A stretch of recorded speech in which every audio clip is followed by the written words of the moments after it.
Our next step is to develop the skier's ability to control the edge angle by tipping the lower legs under the body. Being able to control the angle of the edge is one of the fundamentals that controls turning and allows turning to happen on snow. It's also the principal movement that activates the simulator. The first step is while in an athletic stance with the skier holding onto the handrails, we're going to ask them to tip both legs symmetrically one direction. The skier should begin to travel in that direction. The skier tips the legs to the right, they will travel to the right. During the skier's first attempt to travel across the simulator, some coaching is going to be required. We'll watch the boots tip the same amount, staying parallel or symmetrical the entire time the skier is traveling across the simulator. Do this initial tipping one direction at a time. Have the skier reset to 2 flat skis, tip the other direction, and travel across the simulator. Encourage feelings in the feet of tipping, keeping the body stable and strong.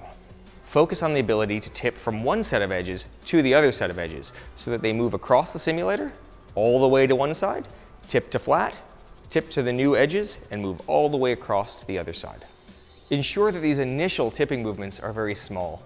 The higher the edge angle, the faster the skier will move across the simulator, and we want to keep them moving at a slow rate to begin with. Once the skier can move from left to right and right to left with a pause in between each, it's time to start linking turns. We're going to encourage fluid tipping of the legs from left to right and from right to left with no pause in between turns. Encourage the skier to have symmetrical edge angles and symmetrical lower legs or parallel boots the entire time. Once the skier is comfortably moving from one side of the simulator to the other, have them increase the rate of the tipping movements to make slightly shorter turns.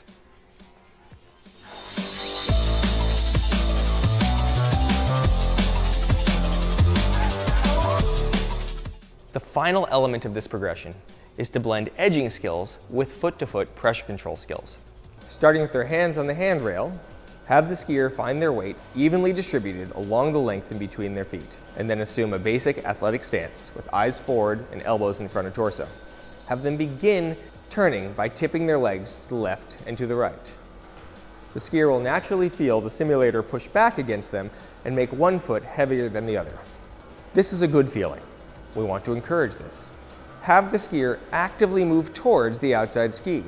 This will increase the power from the simulator and increase the rate of travel across.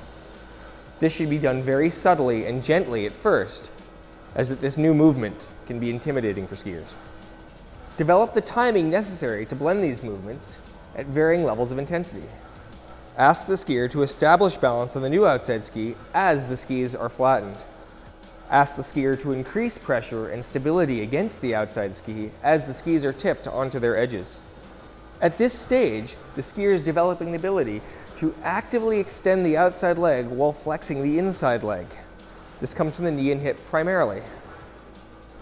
Introduce extension of the knee and hip joint to move the skier's body across the skis and change edges, and introduce flexion of the knee and hip joints to allow the skier to balance against the outside ski.